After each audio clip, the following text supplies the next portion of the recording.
Good afternoon, everyone. I hope the presenters are here and they've uploaded their presentations.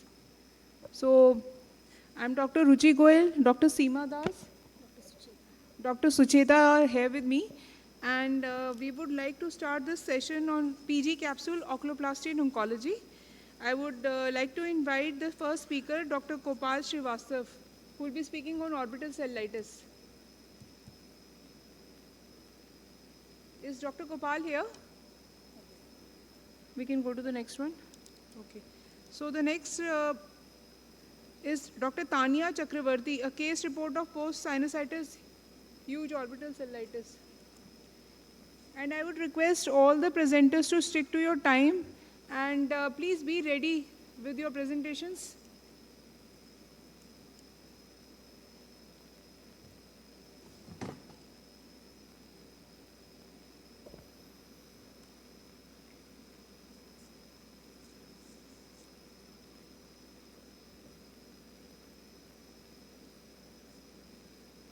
Can somebody help her with, is your presentation visible on your screen, beta? Anyone from audiovisual?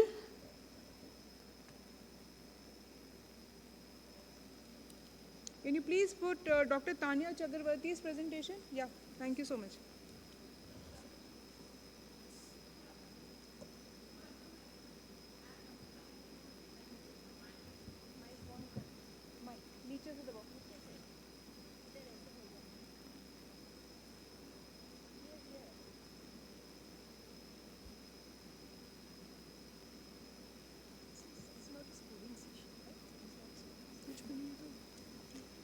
Good afternoon. I am Dr. Tanya Chakraborty. I will be presenting a case report of post-sinusitis Hughes orbital abscess in a 1-month-old infant.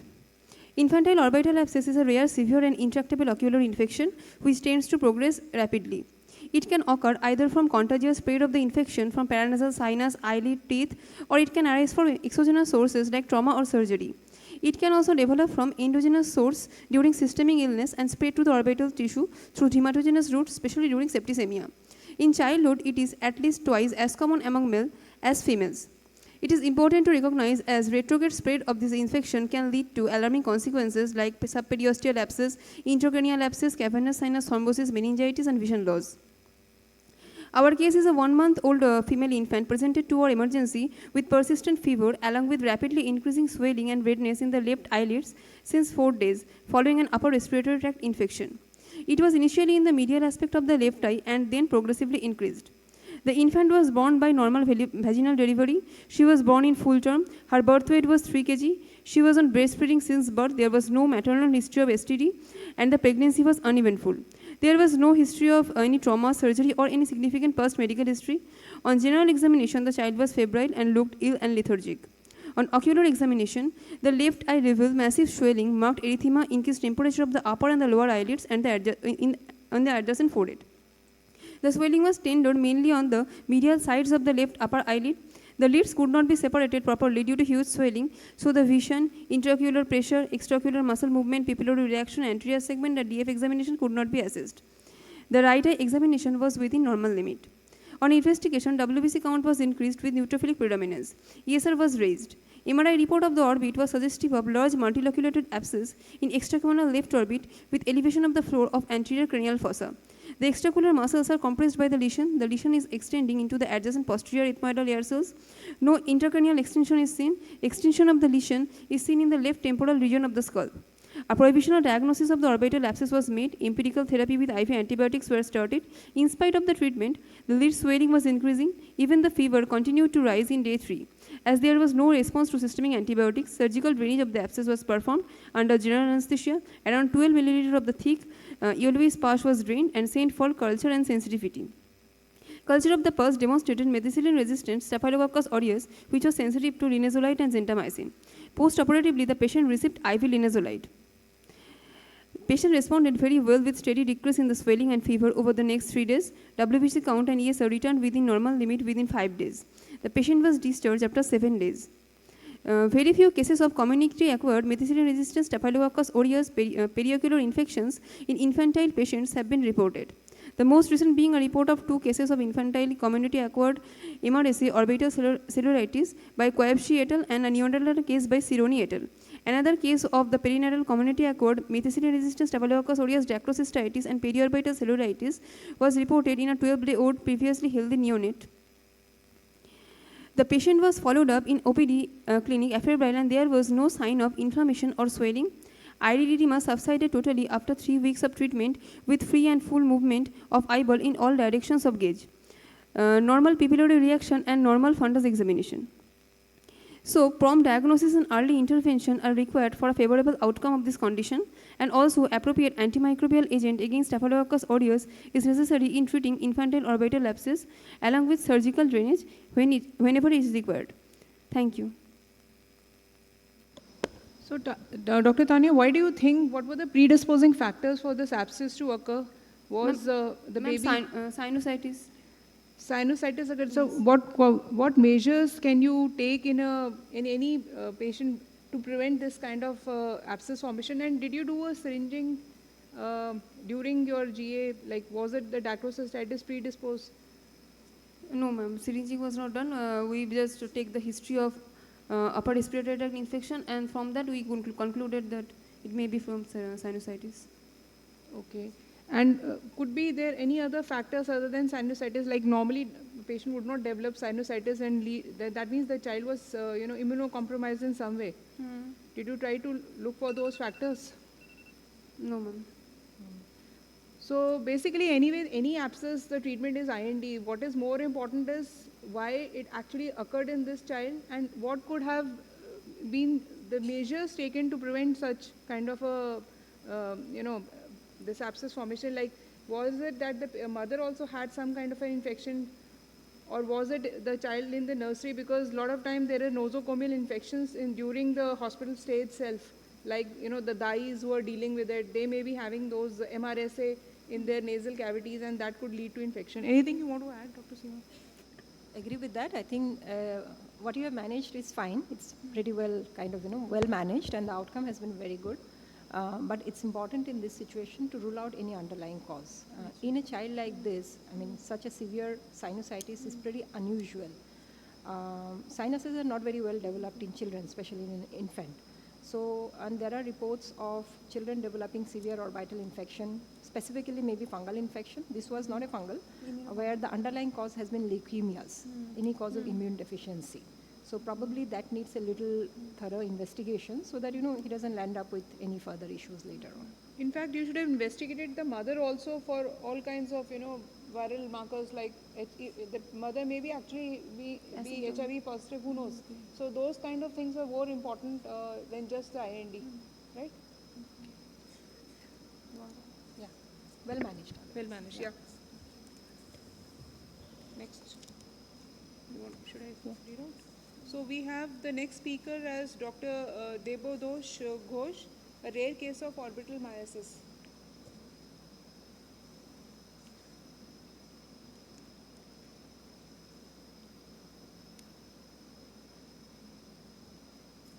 After that, Dr. Saurav Dey may be ready with the presentation.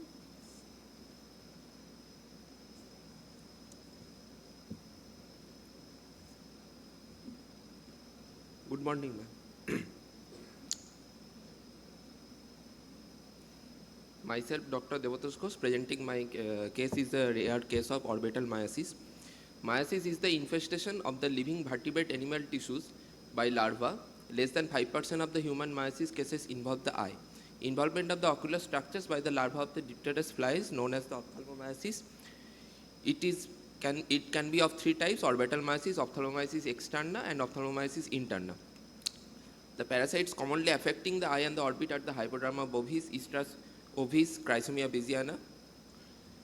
Suchitra Mishra, a 52-year-old female, was admitted in our Midnapur Medical College, noticed brownish black pigmented wound around the medial canthus of her left eye 7 years ago, following which the wound gradually increased in size and developed ulceration.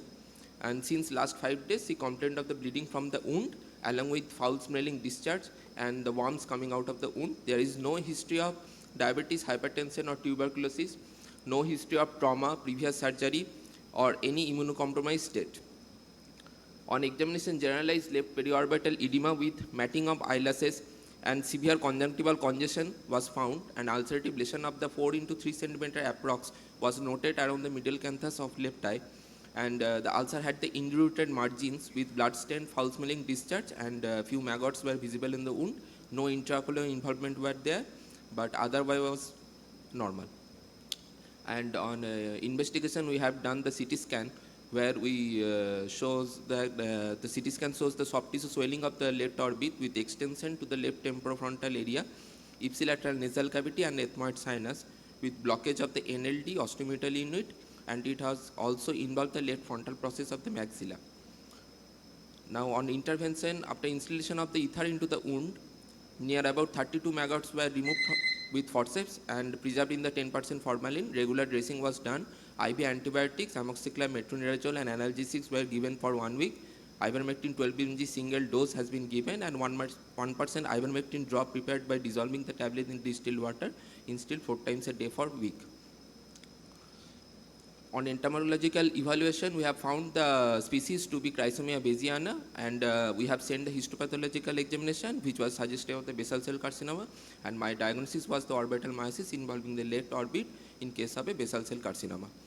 There are few literature review like Huang YL et al. In this study, they have found the orbital myosis, where the organism found to be Lucilia sericata, and the cause was trauma, risk factor was trauma, and Nene et al. In this case also, they have found the ocular myosis in case of the traumatic lesion, where the organism was found to be Chrysomia bayesiana, and 2 unusual cases of the ophthalmomyosis was reported by the Bishwas PN et al.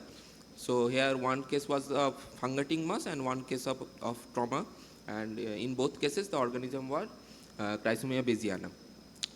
For follow-up, we have referred the patient to the Hyatt Center for further management of the basal cell carcinoma, and chronic debilitating conditions such as leprosy, diabetes mellitus, open wounds, fungating carcinoma, psychiatric illness, immunosuppressive agents may predispose individuals to myosis. So early diagnosis and treatment is essential to decrease the disease morbidity and severe vision loss. Thank you. Very nice presentation, Dr. Ghosh. Just that, why do you think that these kind of wounds develop? Because actually myosis occurs in lots of wounds. This is one scenario you have shown, especially all neglected malignancies or wounds or chronic ulcers. You will come across myosis in these patients. So what do you think was the reason why the patient developed myosis? What are the patient was of the low socioeconomic status, were from the low socioeconomic status, and she was suffering from the basal cell carcinoma, which generally basal cell carcinoma increase gradually, very gradually in size, and she was neglected for a long period. That's why, ma'am, I think. So anyway, so what I was trying to ask you, what are the, in the life cycle of the parasite, what is the predisposing factor that leads to it? So that is what I was trying to ask. Predisposing like moist condition, and there is poor nutrition, immunocompromised state. These are the main risk factors of the. And what did you like? You just managed the myosis part. What was the, because I believe your basal cell carcinoma was quite extensive. It was invading the nasolacrimal duct. What was her vision like? Because basal cell carcinoma is mostly a locally invasive tumor. So you can go for wide excision, and you still can. You don't require exentration for these kind of tumors unless, of course, they have gone to a very advanced stage. So what was the situation of the orbit? Had it invaded the orbit? What was, you did not clarify on the examination it involved the orbit, and it has also invaded the temporofrontal area and nasal cavity. So here we only managed by the giving the medical management, and we have removed the maggots. And for the basal cell carcinoma, as we have not the department of radiotherapy and surgical management, that's why we think maybe the exenteration may be needed for this patient, because it has been it had been spreaded to all the. Yeah, of course the primary condition here is something else. And so do these maggots eat on the living tissue or the dead tissue? Ma'am, 1 second please. Do the maggots eat on the living tissue or they eat on the dead tissues. Orbital mysis develop in. How do they get the nutrition? In the Oh, dead or the living? generally orbital mysis, in case of the in case of the maggots, generally they develop in the necrotic tissue, but in this is the exception. There's a chrysomia bayesiana. Chrysomia bayesiana can also develop in the living tissue, and generally they made the tissue the necrosis of the. Yeah. So So any debridement maybe is an precautions? important part, and also, yeah, sorry, you were saying Just something. asking you, since the patient has developed this and if you go on treating, so is there a chance again he or she can get that? There is The a orbital. chance of again the things to be occurring in that, meiosis to be occurring in that case, in your case. Maybe in. So what, anything you have to tell the patient or any precautions you have to take? I have to tell the maintain the hygiene properly next time, and that's all. Maintain the hygiene. Thank you so much. Thank you, ma'am. So we now go to the next presentation by Dr. Saurav Day, an unusual case of ocular rhinosporidiosis. May I request the next speaker to please come in the front and be ready? So next is Dr. Sakshi. She can please come and sit here in the front so that we don't.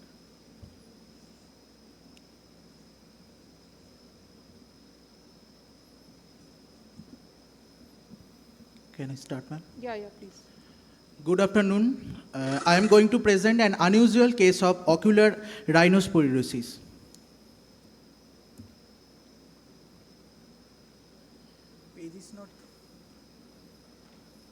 Rhinosporidiosis is a rare, infectious, chronic granulomatous condition caused by a fish tapeworm. The name is Rhinosporidium severi.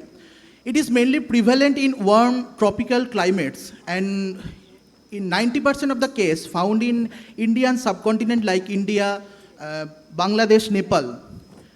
In our body, nose and nasopharynx are the most prevalent area, which involved at over 70%. And ocular manifestation accounting only for 15% of cases. The most frequent ocular site is conjunctiva and followed by lacrimal sac. Conjunctival rhinosporidiosis can be of two types, that is flat or pedunculated. A 26 years old male farmer from Keshpur, West Midnapur presented with a pink, fleshy, polypoidal mass from his right upper tarsal conjunctiva since 8 years, which was insidious in onset and gradually increasing in size. We can see there is a pink, fleshy, polypoidal mass hanging from upper tarsal conjunctiva, and yellowish pinhead dot present over it.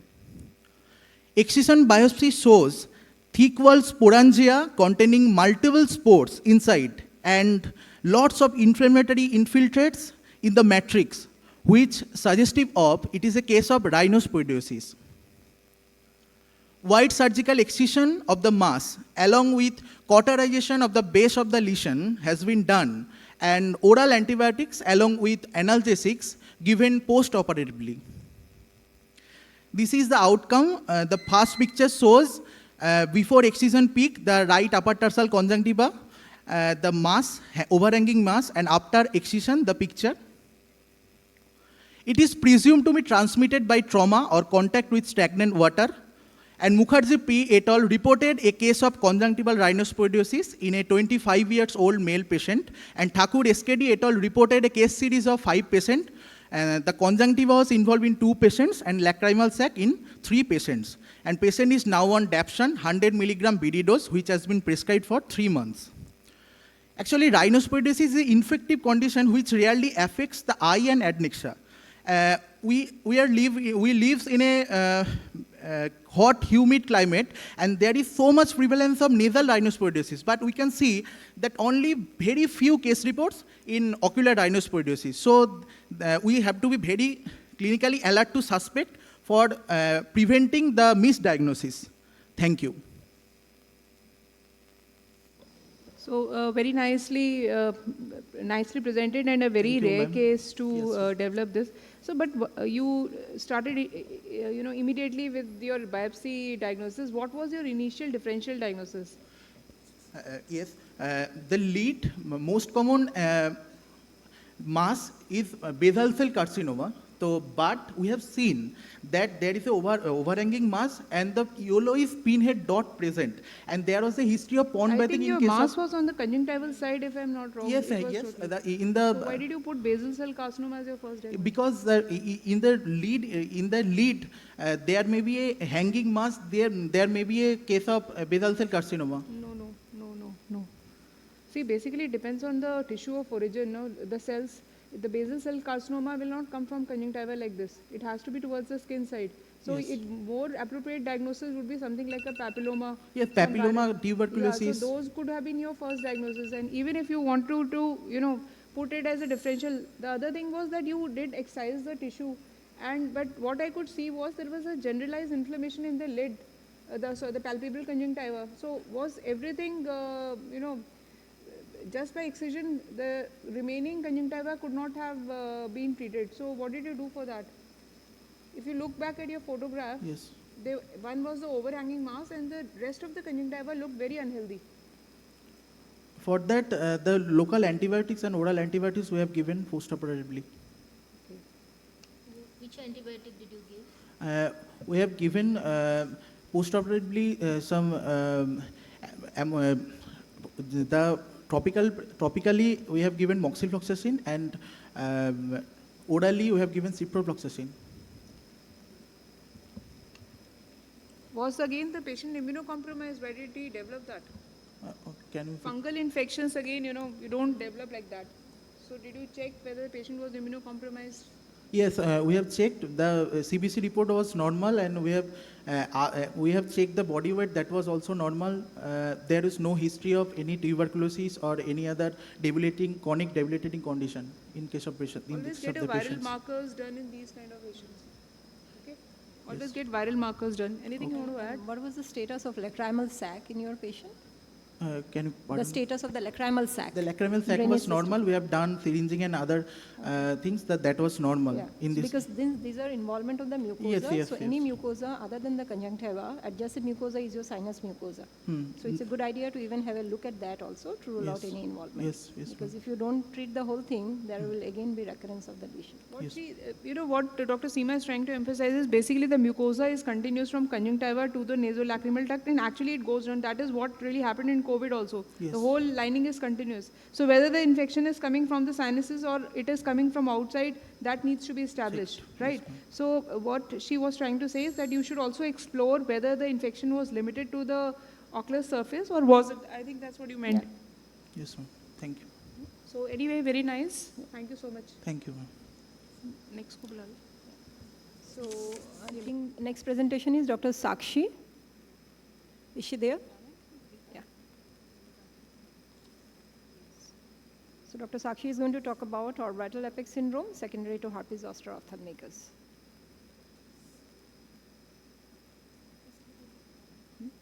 She's coming. The next presenter is Dr. Samarpita Dhar. You're there?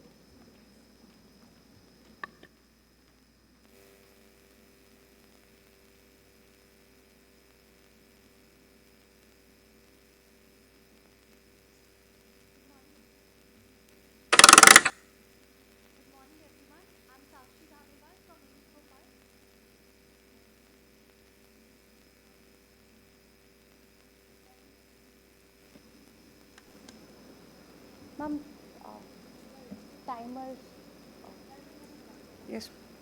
Good morning, everyone. I'm Sakshi Dhamewal from AIIMS Bhopal, and today I will be providing a brief overview of a case involving a classic presentation of herpes zoster ophthalmicus that unfortunately progressed into orbital apex. So herpes zoster ophthalmicus stems from the reactivation of VZV virus, and it can advance into orbital apex under certain conditions. So amongst documented 20 cases till now, most of them were either above 60 years old or immunocompromised patients. So I present such a case of healthy 44-year-old male which presented with complaints of 3-week history of vascular rash, 1 week duration of vision loss, and Rupilid for the past 3 days. On further evaluating the history of the patient had a history of systemic steroids with suboptimal antiviral uses after rash development, and within a week of which he complained of significant decline in visual acuity and deterioration in his extraocular movements. On presenting to us, the patient had inaccurate PR with severe ptosis, with limited grade -4 movement restriction in all his gazes. Anterior segment examination revealed complete corneal melt. Other details were not much appreciable. B-scan revealed vitritis and features of acute retinal necrosis. Further, MRI revealed hyperintensities along optic nerve sheath and extraocular muscles, which confirmed the orbital involvement. So the patient was managed with IV acyclovir in a doses of 500 milligram TDS along with aqueous suppressants and cycloplegics. So additionally, 1 week later, he was started on IV methylpred pulse therapy. Subsequently, maintenance dose of both oral steroids and acyclovir antivirals was given. In follow-up in 3 weeks, he had a significant improvement in his extraocular movements and resolution of signs on B-scan and MRI. However, his PR was still inaccurate. So, amongst 20 cases documented till now, most of them were either above 60 years old or immunocompromised. And the youngest case recorded till now was a HIV positive patient. In contrast to that, my case had negative serology with almost all normal blood investigation. But he had a history of systemic steroid abuse with inadequate antiviral coverage. So my case might be the only immunocompetent case recorded till now, in my knowledge, complicated to such a severity. So the question remains, is it a sign of evolving trend or is it due to steroid? So my take-home message from this case would be that always ensure adequate and timely initiation of systemic antivirals, preferably within 72 hours from the rash development, and never to use systemic steroids in early stages of SZO or when it is not indicated. And in the end, I would say always assess optic nerve, extraocular muscle, and any extraorbital involvement in every follow-up. And I believe that way we can provide the best for our patients. Thank you so much.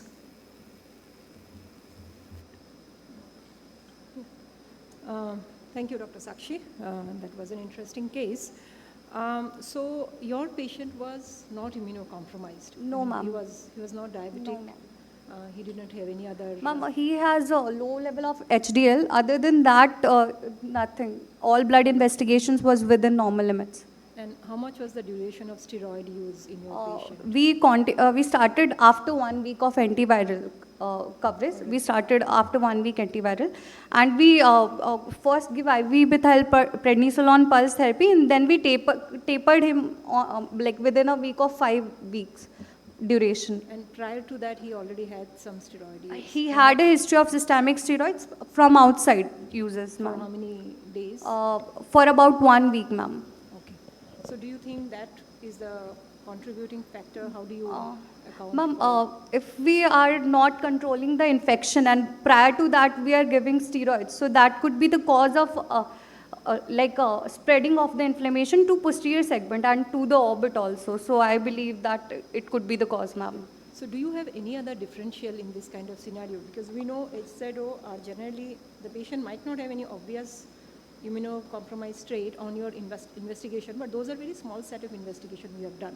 So in this kind of scenario where we know that it's a young patient, relatively young, has herpes, do you think of any other differential which could be the cause of this ophthalmoplegia? Ma'am, as the patient had has like anterior segment corneal melt, so but due to presence of vesicular development in dermatomal distribution, and it was like confirmatory that it is herpes zoster, and following that, if we rule out like Tolosa-Hunt syndrome, they all respond to systemic antibiotics very well.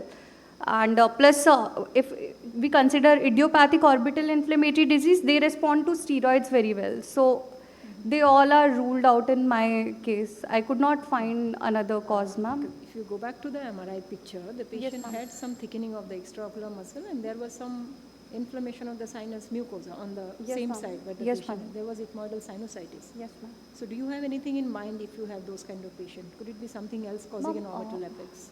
Paranasal sinuses were within normal limit. There was If you no look at the MRI scan, there was some thickening of the sinus mucosa on the sinuses. same side.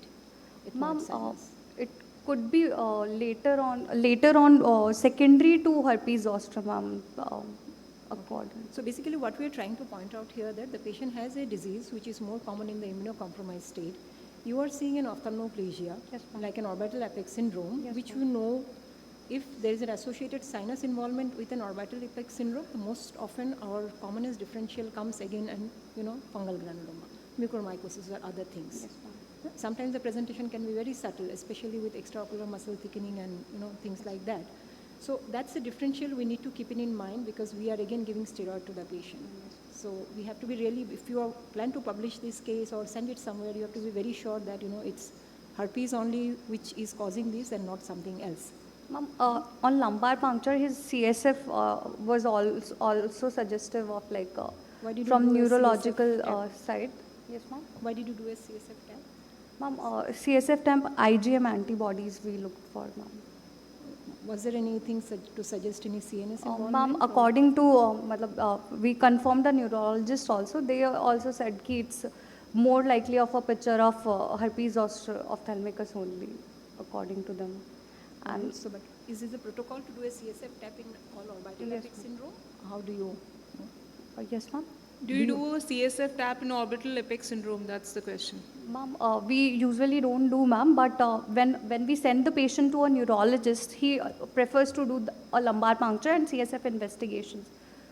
So, because because patient is having neurological manifestations and the involvement of all cranial nerves, second, third, fourth, sixth. So, so there are highly chance that from the Since you mentioned this second, third, fourth, sixth, if all the cranial nerves are involved, what is the likelihood of the site of involvement? Is it the spine or somewhere else? Where do all these nerves meet? Whenever you have involvement of all these nerves together, what do you really suspect? ma'am, orbital apex and the we can cavernous sinus also. So you but don't need to do a lumbar puncture in all these patients, one thing. Yes, The other ma'am. question is that I don't think any neurologist would go ahead and do a lumbar puncture for this kind of a presentation. And the other thing that was it a first attack or what, did you look for any signs of similar episode in the past? He had no prior similar episodes, ma'am. And what was the entire duration of the illness from start to the end? Ma'am, he presented to us after 2 weeks. But what was the course of illness, the entire thing? 5 weeks. 5 weeks. So what is your take-home message that within 5 weeks such a massive deterioration has occurred? So do you suggest that, what is your take-home message for the audience today? Ma'am, as the patient presented to us on 2 weeks and prior to that he was on systemic steroids. So we should not give systemic steroids before confirming what the basis of inflammation he is having. So that is the message. Plus local practitioners tend to use systemic steroids. So what came first, the vesicles, the corneal involvement? What came first, or the Vesicles, ma'am. the vesicles? So that should be your take-home message, that you should target that first and not jump onto steroids for everything. Yes, And keep a close watch for ocular manifestation. That should be your message. Thank you so much. Thank you, ma'am. Thank you. Sima, cornea next. Yeah, so can we have Dr. Samarpita Dhar next? Is she there? All right. Dr. Akshay Kumar? Oh, Dr. Samarpita, sorry. Yeah. Please go ahead. Sinoorbital cutaneous fistula.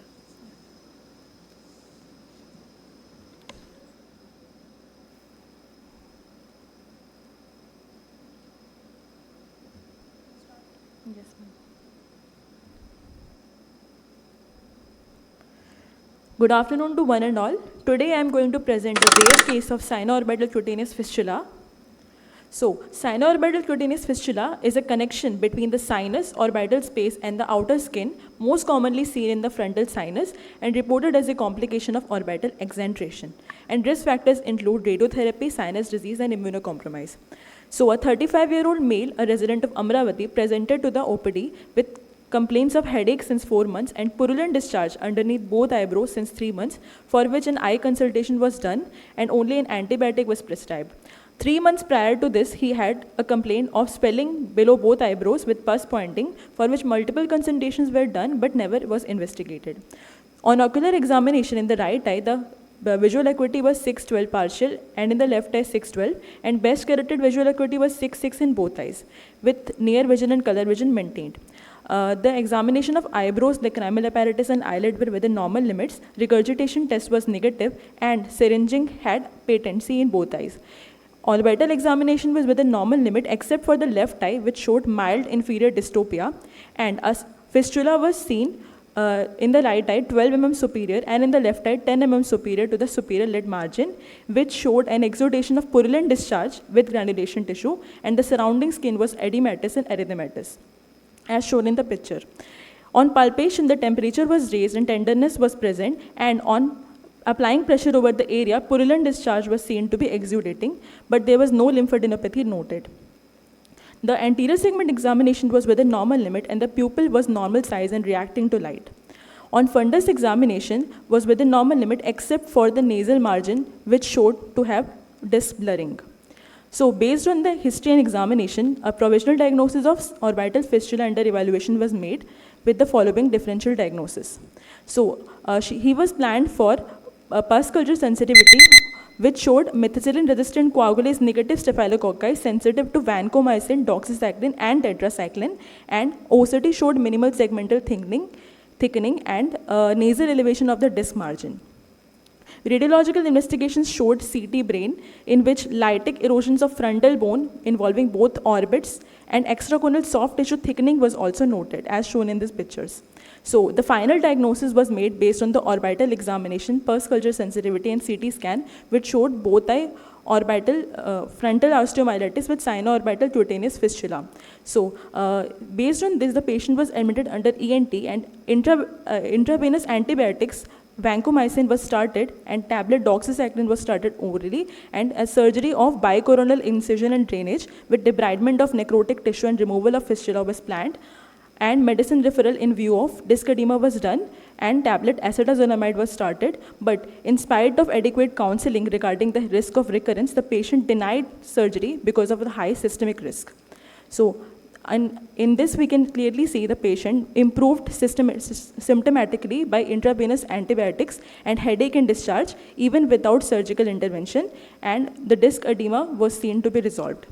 This is my literature review, which shows that CT is the fundamental tool in the diagnosis of a complicated frontal sinusitis, and radiological investigations are essential to rule out the anatomical status of the orbital pathologies, and endoscopic assisted approaches are essential for obliteration of the frontal sinus pathologies. So the clinical implications show that a thorough radiological investigations is important, and prompt microbiological investigations on purulent discharge is required, and a multidisciplinary collaborative teamwork is essential to have a successful result. These are my references. Thank you so much.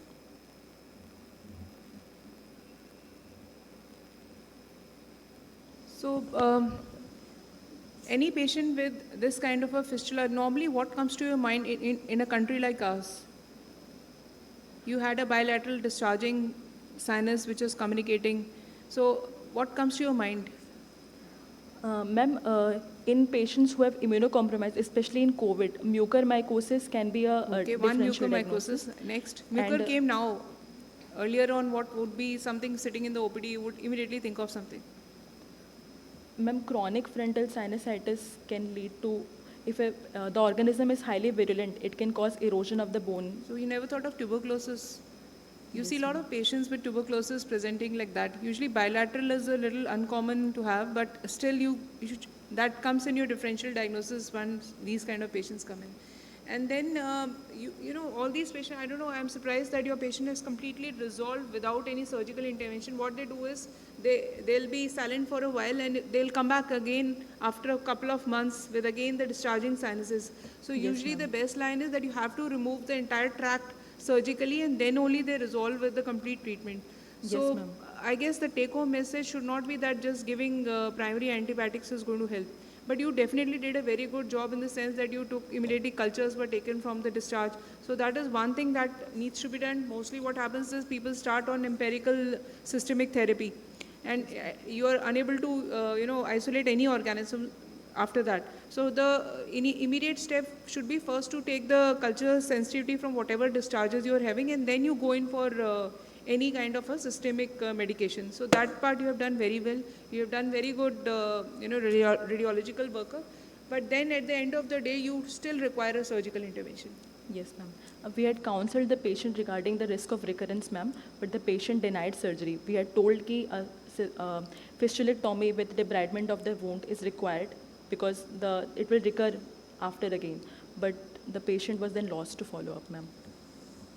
I think very well worked up and very well documented. But at this stage now, what do you think? Suppose this patient is willing for surgery with a chronic discharging sort of, you know, fistula. What would be your management plan now? There is no acute infection right now. Yes, ma'am. Ma'am, for the complete eradication of the disease, fistulectomy with the wound debridement should be done. And in this case, the ENT surgeons had even planned on placing a drain so that the entire pathology is there, because it was a chronic, more than 3 months history of frontal sinusitis, which complicated into this. So a complete eradication of disease is required. So mostly now it's sort of in chronic osteomyelitis kind of Yes, picture. ma'am. So unless and until you go inside, and maybe there will be some dead bone sequestrum which will be lying there. So mostly till the time those are taken care of, removed, nicely debrided, they will keep on recurring and coming back. So maybe just a fistulectomy might not be sufficient. You might have to go inside, curate the dead bone out, and then accordingly he will have some amount of cicatrization of the eyelid. He must be having some lag of thalmus or, you know, something like that. So that also probably needs to be taken care of if required. Yeah, but well presented. Thank you, ma'am. And sometimes actually, you know, you may just get a superadded infection in your cultures. There may be something else happening inside. Another reason. Okay. Thank you so much. Thank you, ma'am. So next is Dr. Akshay Kumar, who will be speaking on OSSN. Dr. Akshay is here with us. Okay, so we can call Dr. Deeksha Kamnath, who will be speaking on conjunctival hamartopathy. Akshay is there? Yes, ma'am. Okay, Akshay, please.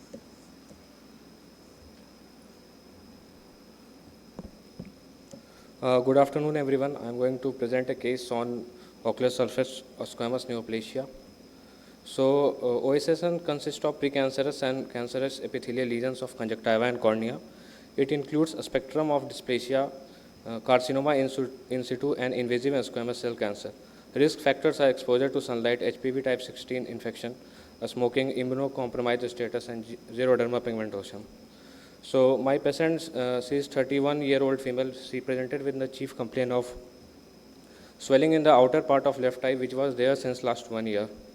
Swelling in the outer part of left eye, which was insidious, is onset gradually progressive over a period of 1 year. It was associated with the redness and foreign body sensation. There was no history of any type of ocular pain. There was no history of similar growth in the past, no history of any previous ocular surgery, no history of any previous ocular trauma, no history of HIV infection, no history of any skin disorder. So drug history, there is no history of previous topical or systemic drug use. There is no history of similar complaints in the family. General physical examination, patient has an average weight and vitals were within normal. Systemic examination were within normal. Ocular examination, uncorrected visual acuity was 6.9 and 6.6. Best corrected was 6/6 in both the eyes.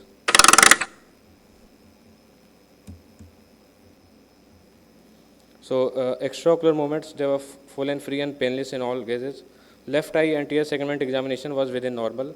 Conjunctival examination, there was reddish papillary mass which was seen over the bulbar conjunctiva. It was 8 into 8 mm in size and it was extending up to 1 to 4 o'clock with prominent feeder vessels.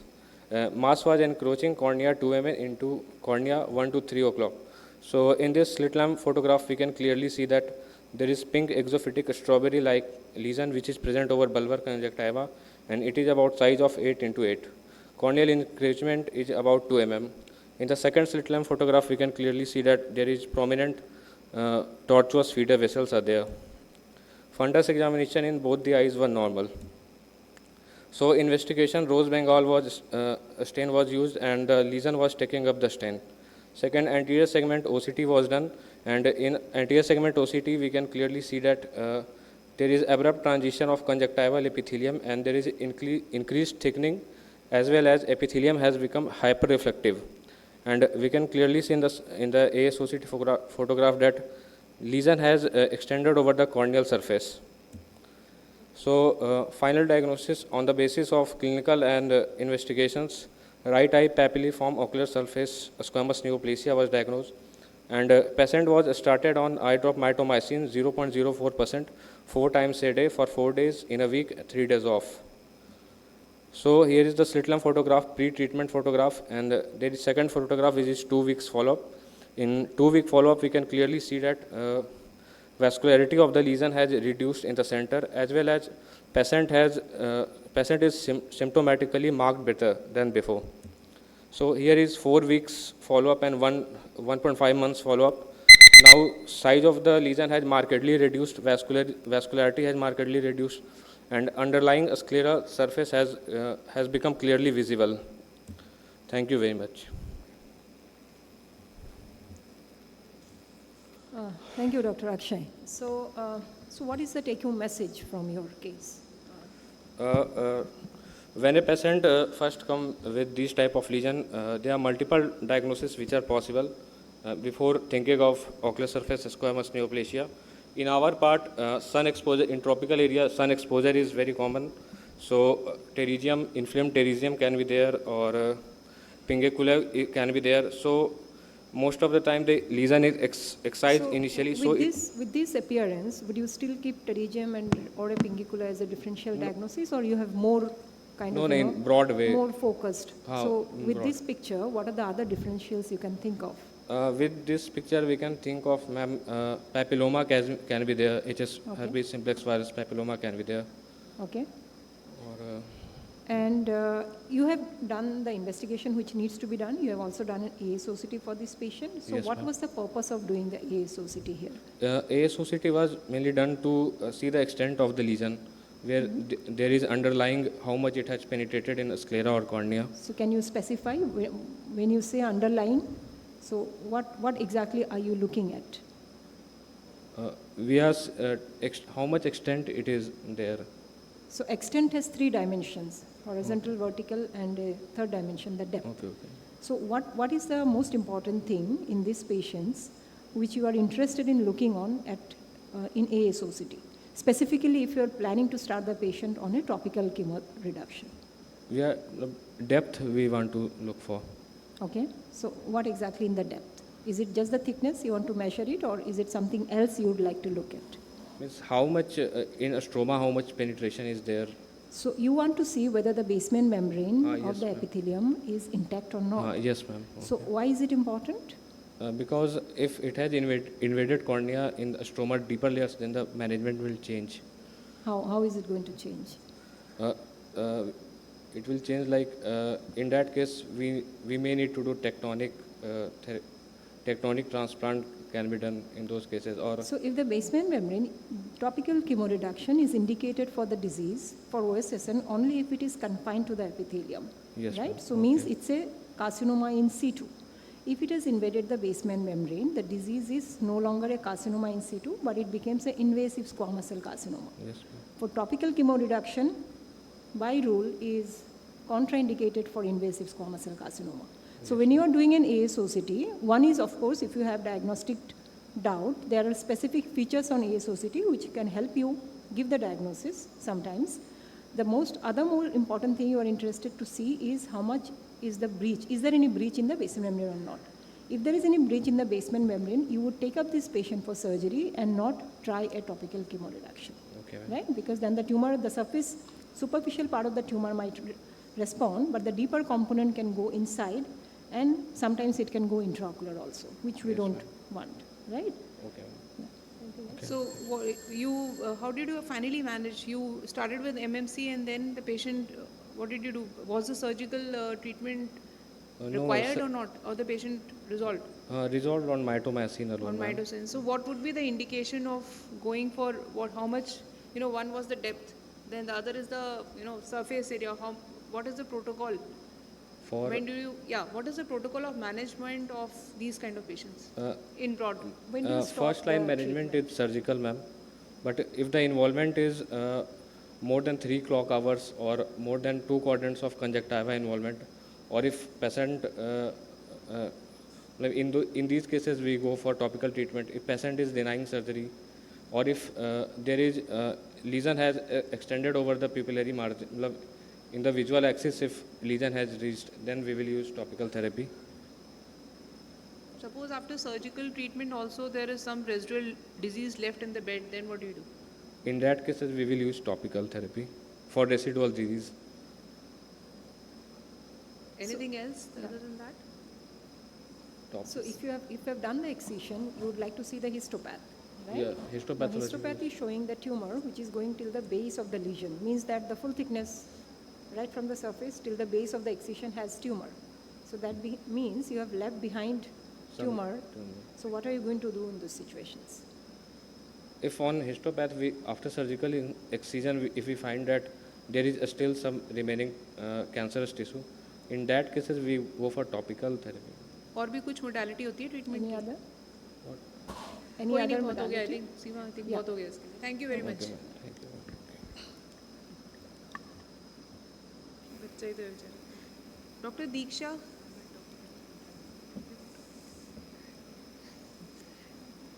उसको पता ही नहीं.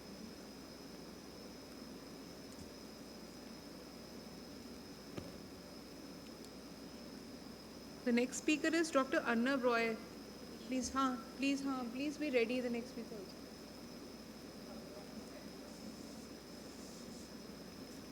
Hello. Good afternoon, everyone. I'll be presenting a case of conjunctival hematoma, which is mimicking a sebaceous horn. So here is a patient, 67-year-old male, who's an occupation by clerk, hailing from Bangalore. He complains of growth of fleshy mass in right eye since 3 years.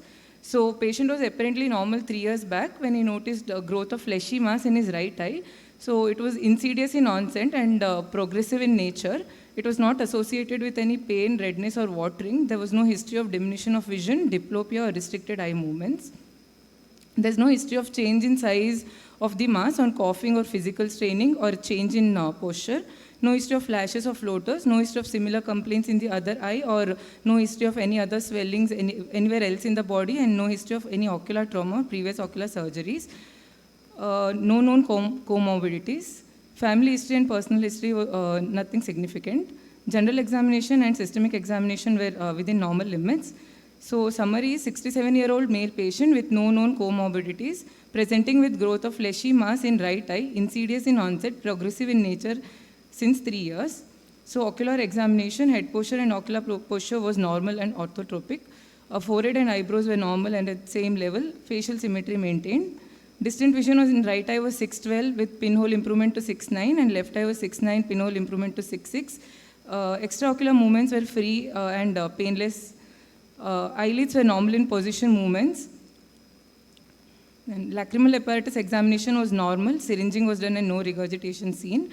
Conjunctival examination in right eye, there was a 2 into 1 centimeter fusiform shaped fleshy pedunculated mass, pinkish in color with ulcerated tip located at inferotemporal aspect of right eye.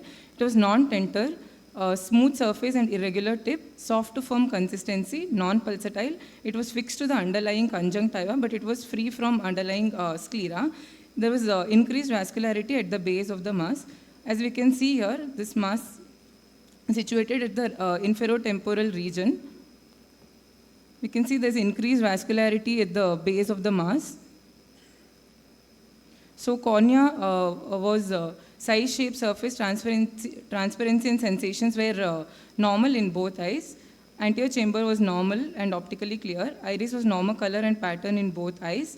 Pupil was 3 mm round and reactive to light in both eyes. Intraocular pressures were 12 mm of Hg in right eye and 14 mm of Hg in left eye. posterior segment examination was normal. So probable diagnosis of conjunctival sebaceous cyst, hemangioma or hematoma was made. Basic investigations were done to look for the HIV, HbS-AG and sugar levels were checked. And patient was posted for surgical management. So basically excision biopsy of mass was done under local anesthesia and mass was sent for histopathological examination. So histopathological reports were features of suggestive of vascular hematoma favoring cavernous type was the reports.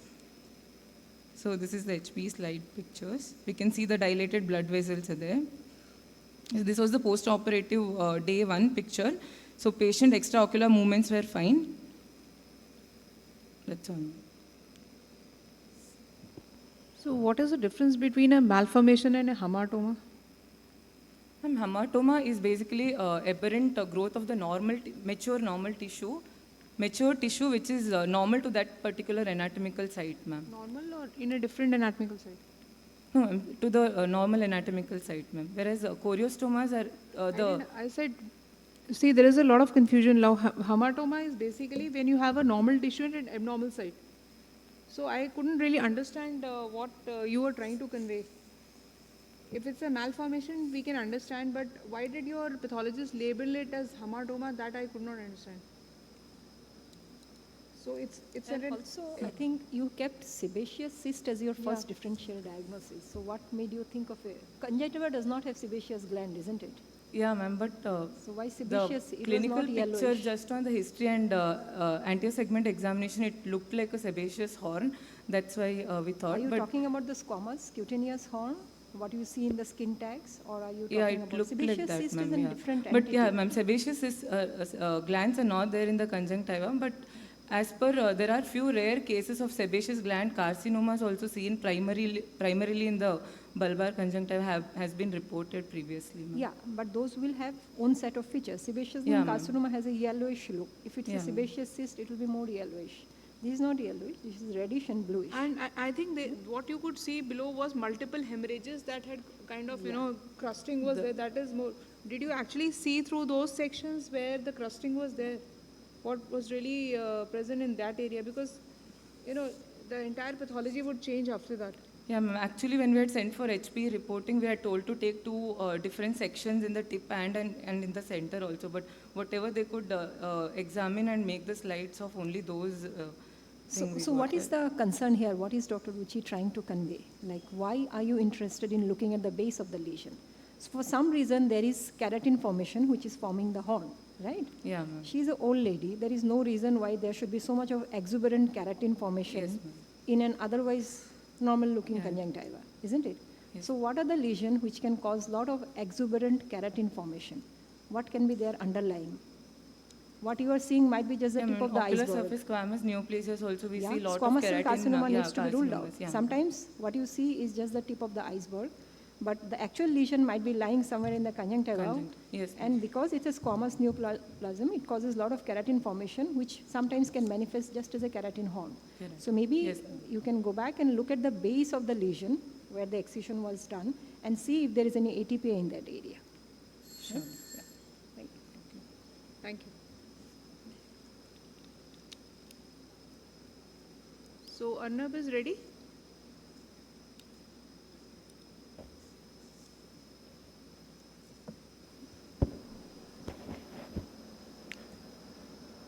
May I start? Yeah, please. Good afternoon. So over the next 4 minutes, let's unwrap a case of invasive squamous cell carcinoma of the conjunctiva. A 35-year-old man presented with a painless swelling in the left eye for the past 10 months. It had already been excised twice. As you can see that it's a big 10 millimeter by 10 millimeter nodular, fleshy, sessile swelling with a lot of surface keratinization and feeder plus intrinsic vessels. It is encroaching upon the cornea as well, and upon rose Bengal staining, it stained positive. Now since we are in Bengal, does anyone know why is it called rose Bengal? Because in 1930s, the British scientists thought that the color resembled the vermilion used by Bengali Hindu married women, and it stings so much because it contains iodine. Well, A few things here, a few important things. We should evert the lid to see for any multifocality, and also for intraocular extension as quite probable in these cases. We should look for anterior chamber cells, any D-shaped pupil, gonioscopy or UBM should be done to rule out them.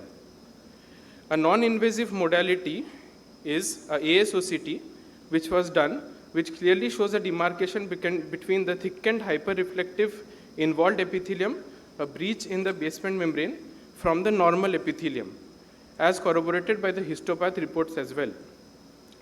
As we know that OSSN is a spectrum that ranges from dysplasia to intraepithelial neoplasia to squamous cell carcinoma. When there is a breach in the basement membrane of the conjunctival epithelium, we call it a squamous cell carcinoma. We went about treating it with complete surgical excision with no-touch technique. 4 millimeter of healthy tissue margin, clinically determined, was taken on the conjunctival side and 2 millimeter on the corneal side. Double freeze-thaw cryotherapy was done to induce ischemic necrosis, and closure was done using cryotherapy and AMG. When the histopath report showed medial margin positivity, we had to continue on topical chemotherapy using mitomycin C, 0.04%, 4 times per day for 4 days a week for up to 4 weeks, along with lubricants. 6 months follow-up shows no recurrence till now. Now, what are the indications of non-invasive OSSN topical chemotherapy? It can be more than 2 quadrants of conjunctival involvement, more than 180 degree of limbal involvement, clear corneal involvement threatening the visual axis, positive margin post-surgical excision, or if the patient is unfit for surgery. Alternatives to mitomycin C are 1% 5-fluorouracil or interferon alpha 2 beta, 1 million international units, given topically or intralesionally, continued to 1 month post complete recovery. As we know with OSSN, the reviews must go on because the chances of recurrence range from 15 to 50%. Thank you.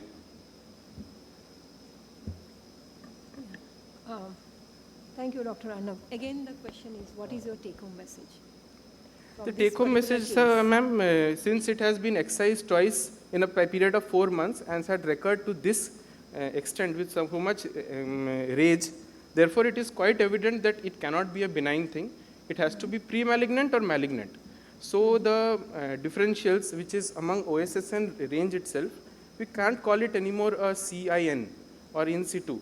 It has to be a case of invasive squamous carcinoma corroborated by ASOCT and by histopathology. Right. So one is the diagnostic aspect. From the management aspect, what is your take-home message for this particular situation?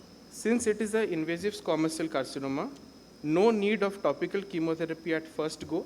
First go is complete surgical excision, no touch. All right.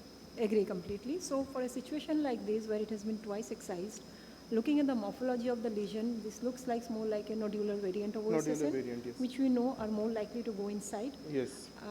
I'm not sure if you did any UBM for this patient because we didn't have the we picture. didn't do, ma'am. So ideally, an UBM should be done for this patient, even if you are planning a surgery as a pre-op evaluation. ASOCT is not going to give a good picture in this kind of situation. Because of a lot of keratin, you are going to get the shadow. Yes, ma'am. So based on the UBM, you decide how much to excise. Yes, ma'am. You did mention you did a lamellar sclerectomy. Yes. But also you mentioned that you went in the episcleral plane. So if you are doing a lamellar sclerectomy, you are into the sclera. You are no longer into the episcleral. No, ma'am. We had to do a lamellar sclerectomy, ma'am. Right. So episcleral you are only when the lesion is limited CIN, to the yes. CIN. So when it goes into the sclera, you are into the sclera, not into the episcleral. Yes, ma'am. Yes. And it's important to look at that. Yes, ma'am. Yes, So what will be your protocol for post-operative follow-up now? Post-operative follow-up, ma'am, every time the patient comes, we should stain the cornea once to look for any SPKs or PE because all chemotherapeutic agents cause LSCD or PE or SPK, that is one. Second is recurrence chances are very high. The other aspect is, which I am also confused about, is whether cryotherapy should be given on the scleral base itself. Because many people do not give it. In this case, we had not done it and there was no recurrence in 6 months. Are you looking for any residual disease that may invade locally also? Residual disease? maybe, how, are you sure that the whole of the mass has been, your margins were free when you No, ma'am. Medial margin positivity was there, ma'am. So, That is why we had to give mitomycin C at least for 4 weeks, then 2 weeks of hiatus, then again we had to give it. so besides your local recurrence over there, you need to also see whether it is invading. Sometimes these patients come back after years with invasion into the muscles, Yes, into the orbit. So Yes, you ma'am. have to be really alert to watch for those kind of things Yes, ma'am. also. Yes. And regarding the cryo, if intraoperatively you are finding any fixity of the base to the episclera or the sclera, a cryo should be done at the base also, Okay, ma'am. along with the margin. Okay, ma'am. Thank you. Thank you so Thank you. much. Dr. Diksha, Nee, I no, think Dr. Hassan. Hassan. Dr. Hassan Nas. Is Dr. Hassan there? No, he's not there. Dr. Supriya Sharma. Just coming.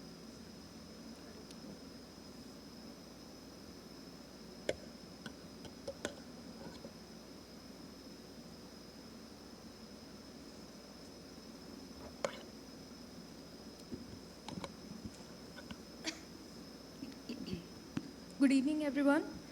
Today I am presenting an interesting case of cavernous hemangioma in the orbital cavity. There is no conflict of interest to disclose. This case is a 35-year-old female hailing from Aurangabad, Bihar. She complained of swelling over the lateral aspect of right eye's lower lid associated with diminution of vision in both the eyes since last 2 years. The swelling in lower lid of right eye was gradually increasing in size and associated with outward bulging and diminution of vision.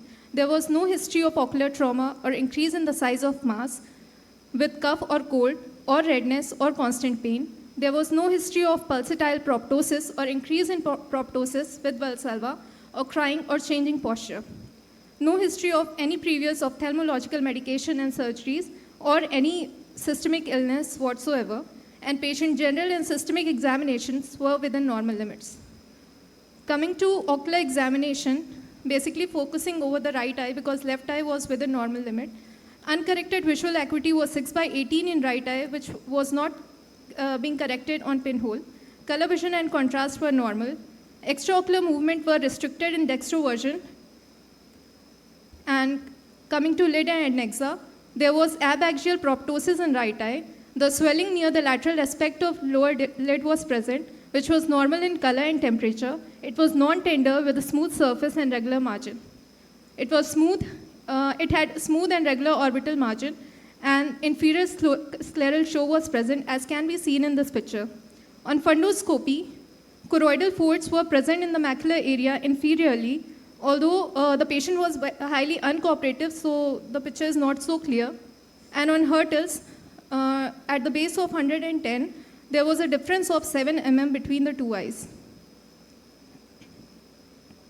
Coming to investigations, the blood investigations were within normal limit and viral markers were non-reactive, and followed by imaging, and we chose contrast-enhanced MRI of brain and orbit, in which we saw a well-defined T2 hyperintense enhancing mass seen in the inferolateral aspect of extracorneal compartment of right eye. The mass focally abuts the outer coat of eye and displaces the extraocular muscles. All these features were highly suggestive of benign tumor, likely hemangioma. So our provisional diagnosis was right eye extracorneal hemangioma, and we planned for right eye excisional biopsy under local anesthesia in order to confirm our diagnosis, and biopsy was sent for histopathological evaluation. It was suggestive of cavernous hemangioma, as can be seen in this case. Slide. On follow-up at 1 month, uncorrected visual acuity improved from 6/18 to 6/12, and although the extraocular movements were still limited, but on fundoscopy there were absent choroidal folds, and at 3 months follow-up, extraocular movements were full and free in all the gazes, and vision was 6/12. As can be seen in this picture, the extraocular movements were full and free. Coming to discussion, cavernous hemangiomas of the orbit are benign, slow-growing, circumscribed vascular malformations, which may, in some cases, present acutely. It is usually found in middle-aged adults, especially in females, and represent about 4 to 6% of all intraorbital or retrobulbar masses. 80% hemangiomas are in intraconal compartment with painless progressive proptosis being the most common presentation, followed by diminution of vision. Surgical management is definitive treatment modality in these cases. Take-home message was that cavernous hemangioma is a vascular malformation and can present with motility defects and strabismus. It is mostly unilateral and can present with hyperopic shift. In acute presentation of pain, immediate surgical intervention is required, although acute presentation is rare. Thank you. So, nice case. A couple of advices as you're a postgraduate? Yes, ma'am. SR or postgraduate? PG, ma'am. PG. So, in your examination part, never use the term restriction loosely, because when you say, you should simply say limitation of movement. Yes, ma'am. Hurtles is not used for an abaxial proptosis measurement. Always use scales. That hurtles is used for an axial proptosis. Okay. So these two things. The other thing is that what would be your differential? Basically, you are presenting a case of infratemporal mass, Yes, orbital ma'am. mass. So and whenever you do any case presentation, this is for all the residents who have presented till now. The first thing you should do is you should show your picture, because you after you finish half of your presentation, the examiner still doesn't know what we are really looking at. So just show your picture once and start speaking along with it, so that a mental picture is made. Then you spoke of, you kept describing a mass. The mass could not be seen. It was actually an orbital mass. So your description was a little, not up to the mark. Then what would be your differential diagnosis of a, abaxial, basically it was an patient of abaxial proptosis with mass in the infratemporal quadrant. Okay. Yes, ma'am. So what is your differential diagnosis? Ma'am, it can be lymphangioma. Lymphangioma, And it can okay. be hemangioma or lymphangioma. It can be orbital varices. So, The patient can present so with one it. part is your vascular. The other thing is cavernous hemangioma as a term is no longer used. We speak of vascular venous malformations. The terminology has changed as far as vascular malformation is concerned. Yes, ma'am. So, one was the vascular mass. Anything else? It can be a lymphatic mass. Again, a part of vascular malformations. No? Anything else? Any other masses you can think of in this area? So whenever you have orbit, just think of what all structures are there in an orbit. Orbit would have what? Associated Nerves hoingi. with nerves So and think of tumors which can arise from nerves. schwannoma, but it will. Why can't it be a schwannoma? What is wrong with it? You can definitely have a schwannoma there. What else? There can be cysts, different kind of cysts. So what cysts can be there in that area? Don't remember exactly. Okay. So what I am trying to imply is that just don't jump onto one diagnosis. Okay. Of course, cavernous hemangioma is a very well encapsulated mass. Anyone's, it's the easiest tumor to be taken out. Okay. And why didn't you think of you took a skin approach. Why not do a swinging eyelid crease incision, and you could have, saved the patient from getting any incision. It gives a very good exposure. And extraocular, matlab, inferior orbital. That is the better approach. exposure I think, to us. Seema, you would agree with it. That is the approach which would the best approach for this kind of a tumor that was located. And we were more confident. So anyway, very well presented. So these are just tips for your long-term presentation. Abhi to tumhara this is the first step. You will go ahead and present. So just. Yeah. And just to complain, since your first differential remains a vascular, did you do a Valsalva for this patient? I think she that said. should be, you mentioned She it. said. All right. I mentioned And the second thing is palpation. Yes, I'm ma'am. not sure. Like, was it Yes. firm, soft on palpation? Did It you was cover soft, that? not very hard, not hard All right. at all. And the third was aspect, I mobile. mean, it might be beyond this discussion, but if you look at the post-operative pictures of the patient, she still has some residual proptosis, even at 3 months follow-up. Yes. So you can go back and see what could be the possible cause in this patient. If it's a hemangioma, completely excised, there should not be any proptosis. Sometimes even at 1 week, it's completely normal eye, because hemangiomas are very well-defined lesion. this patient still has some residual proptosis as 3 months follow-up. So maybe you would like to do a follow-up scan and see if something is there inside or if there is a recurrence or something. Okay, ma'am. Thank you. Yeah, thank you.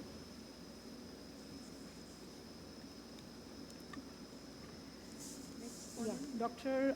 Aruna is going to present next. Is she there? Dr. Aruna? Dr. Aruna? Not there. Dr. Rashmani Rashmi? Is Dr. Rashmani here? Not here. So we are done? Close karo. Yeah. So anything from the audience, any questions, any comments, any feedback on any of these cases or for any of the presenters? Since we have some time, do you have any questions or anything for the presenters? In any way, this was just to encourage the students. So any comments from us also, please don't take it to your heart. This is just to improve your presentation in your subsequent forums. So just don't take it to heart that your examination findings have been challenged or anything. There is no such intention.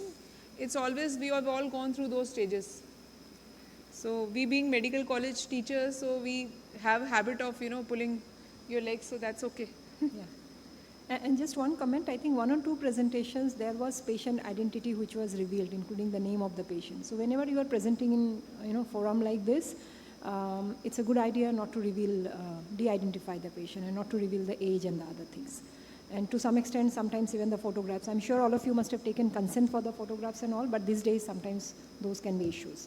So when you are presenting, be careful of those aspects also. Especially because all these presentations will be uploaded on the websites and they're accessible everywhere now. Situation has changed, so be very careful. Any scans, anywhere, no name. In fact, ID numbers also should not be displayed. Yeah. And pictures, as much as possible, you should try to do a tight cropping so that the identity of the patient is not revealed to the extent possible. Yeah. Otherwise, well presented. Yeah, well done. So thank you so much. I think we can close the session.